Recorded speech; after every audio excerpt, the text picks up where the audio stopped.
Sinau basa Jawa. Basa ngoko kaperang dadi loro, ngoko lugu lan ngoko alus. Ngoko alus tembunge ngoko dicampur krama alus. Tembung kang didadekke krama alus yaiku tembung sesulih purusa. Panjenengan, sliramu, slirane. Sing keloro tembung kriya utawa kata kerja. Basa ngoko alus digunakake dening wong tuwa marang wong enom kang perlu diajeni. Tulodo, nak sulis, sliramu kondur saka kantor jam pira? Gunane sing keloro yaiku wong enom marang wong tuwa.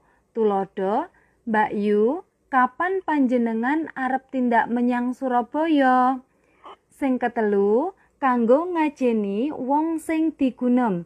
Tulodo, Gus, mau Bu Guru ngendikan apa wae? Matur nuwun.